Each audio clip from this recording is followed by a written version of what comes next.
Okay, and we are live. Standing here on a Saturday morning in Shenzhen, China, with some 7-Eleven water. It's Kevin here. Hope you guys are doing well. I was out for a walk. I plan on going for a walk on this big long boardwalk here in Shenzhen. But it's closed because we've had kind of really bad weather the last few days, very monsoon type weather, big waves and rain and stuff. So it's still, all the parks are apparently closed and the boardwalk is considered a park. So it's Saturday morning here. For those of you who are wondering where Shenzhen is, it's right across the bay from Hong Kong on mainland China. Yeah, so I just figured I'd fire up the old YouTube live and say hello. Because why not? Here is a little, very Chinese convenience store. There are more and more 7-Elevens and things popping up, but this is very local. We have a little fruit shop maybe here. At least it's a watermelon shop. Not open yet, I suppose. Yeah, you could get your watermelons. I'm actually heading to a Lawson right now.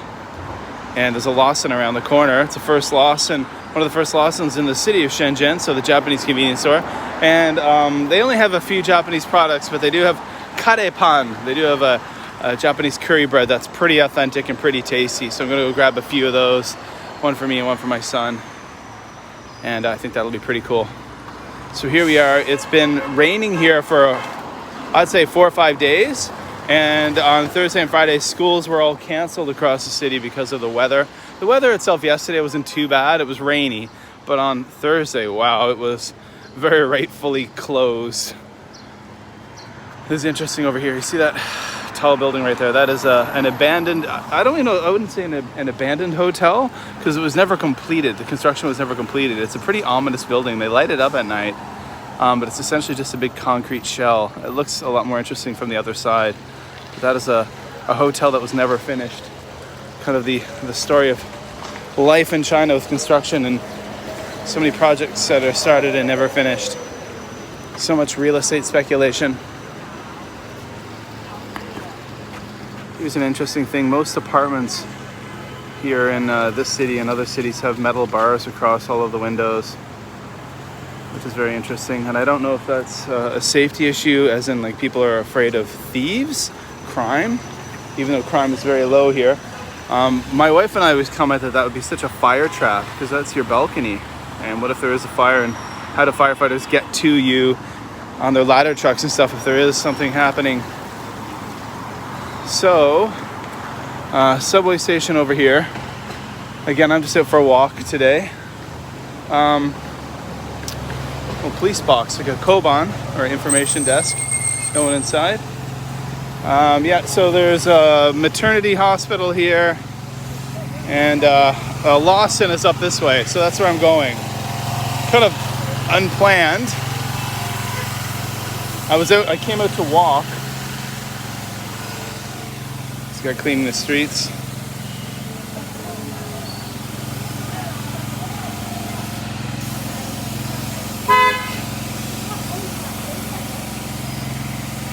Hey there, how you doing? Bitters Plus. We'll line up here at this hospital. Ooh. They also do COVID tests at this hospital. So often a lot of people are in line to get their COVID tests and stuff.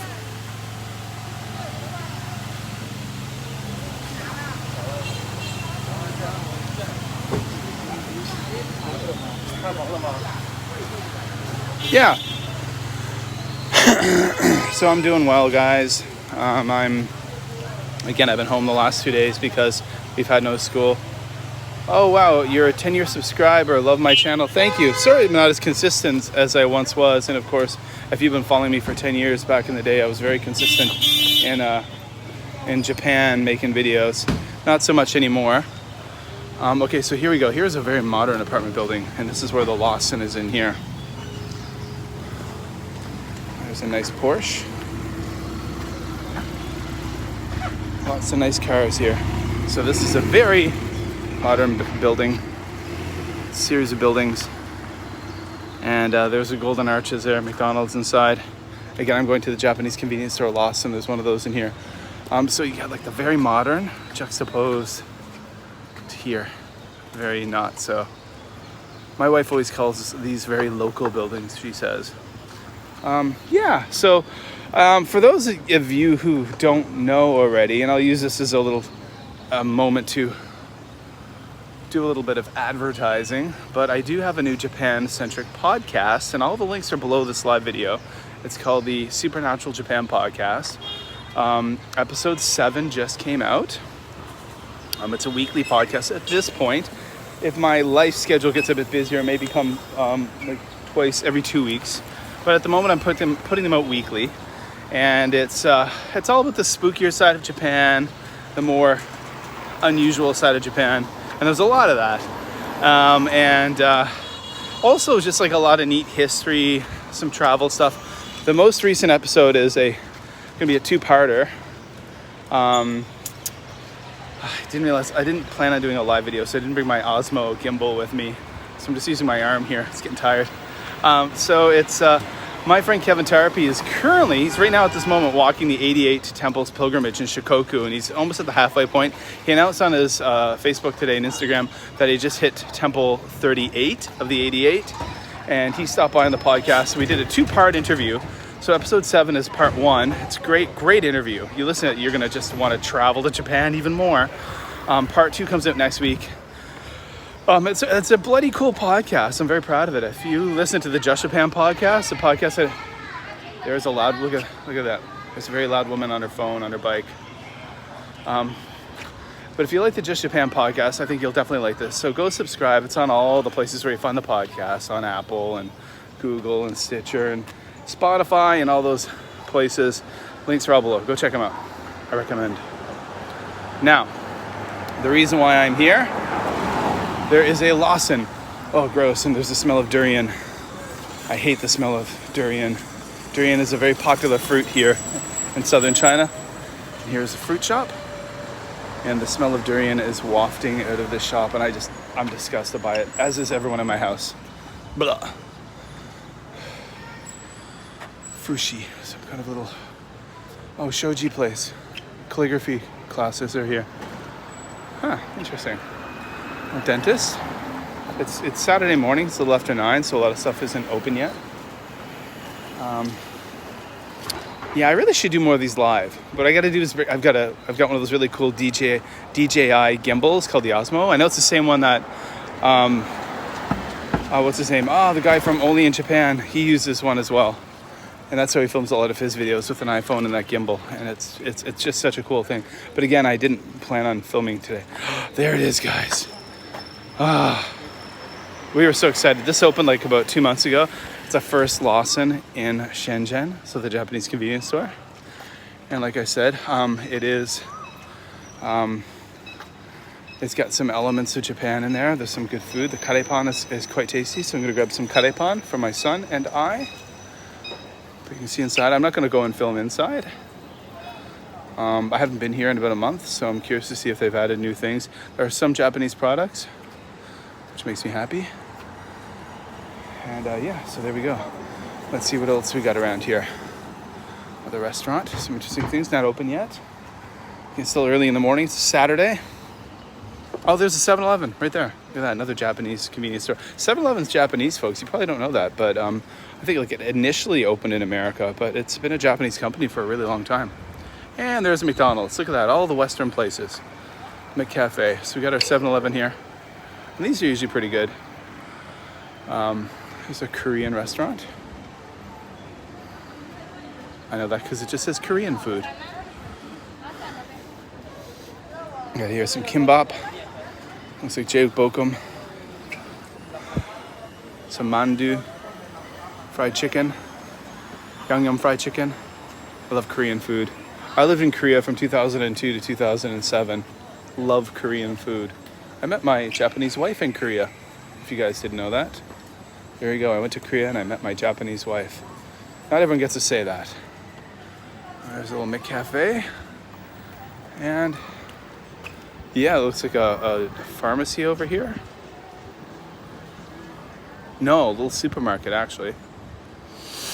Yeah, So there we go, guys. I hope you're all doing well.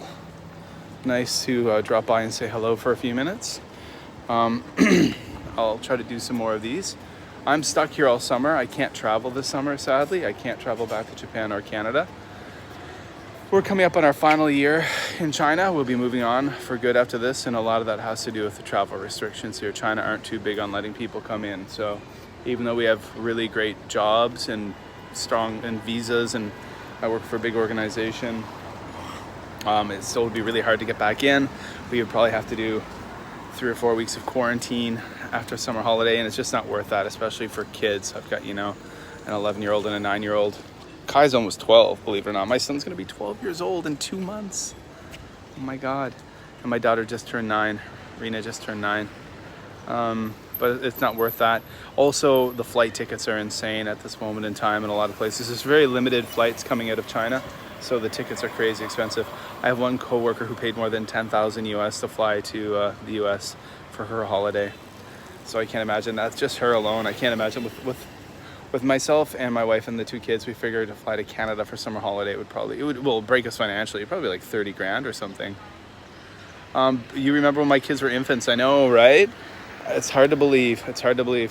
Kai enjoys being involved in podcasts and stuff like that, so I'll try to get him involved in some more things.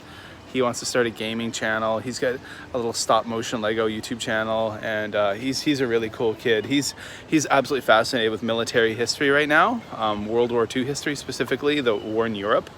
So he's like, his knowledge is encyclopedic. It's incredible. He just eats up everything he can, which is really cool. It reminds me a lot of my own father.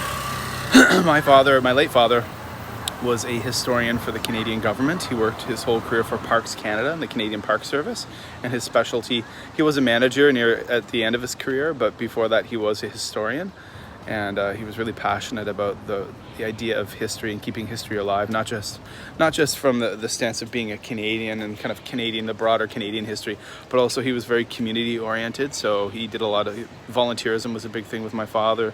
He spent so much of his free time volunteering. He created a heritage society for our local town and was really big in capturing history of our small local town in Nova Scotia, Canada. And he really instilled in me the importance of history and how we really need to keep it alive and how important it is to document it. Not just broader history, but even your family history. So it's cool lessons. And my son's really taking those to heart, which is cool. So when I look at my son, I see my dad, which is pretty damn awesome, right? Yeah, so that's it for this live feed. I'm going to head into Lawson right now, and I'm going to pick up some karepan and some other things. By the way, for those of you who are wondering, I said we plan to leave next year, China. I'm not sure where we will be next. It will be where the job opportunities lie. We are looking at Thailand and Malaysia, Japan as well. And just so you do know, at some point in time, eventually, I do plan to retire in Japan. And even before then, my wife and I are going to buy a home. We're going to buy a house in Japan. That's something that we've already decided upon, and we're doing all the moving the financial pieces around and saving the money and the pennies in order to buy a house in Japan, wherever that will be. But that's where we're going to retire. Because, hey, why not? It's awesome, right? All right, guys, take care. Kevin here, coming to you from Shenzhen, China. Check the links below. Go check out my new podcast, the Supernatural Japan podcast. 7 episodes in. It's doing really well. I'm really content, really happy with how well it's doing. If you're into Japan, I know this because the borders in Japan have been closed for a long time. There's not as much Japan content as there once was. So here's a little sampling, a little smattering of more Japan content for a while, and for you. So go check that out, the Supernatural Japan podcast. I think it's pretty cool. I even got an episode about birds coming up soon, and the spookier side of birds and the kind of historical significance of certain birds in Japan. All right, from Kevin, going into Lawson. See you later, guys. Now, how do I turn this off? There's the more pressing issue. How do I stop the live stream? Oh, you remember watching my videos as a kid? Wasn't where you're living in China. Yeah, I've been in China since 2017. 6 years now. We moved to Beijing, and then after 2 years in Beijing, we moved down to Shenzhen near Hong Kong as an international school teacher. That's where my career brought me and where the opportunities were. Okay, ironically enough, I use this so little, I can't even figure out how to turn this off. or how to stop my live stream. That's awesome. Yeah, catch up with my vids. I don't make them as regular as I used to, but I'm really more into podcasting in the last bunch of years. So go check out my podcast. Just check those links below and stuff, and you'll see. But go back and check out some of my videos. I haven't really vlogged that much in my years in China, just a little bit. I tried to make some up in Beijing, but down here, no, not so much. All right, guys, take care. I'm going to end my stream. See you later.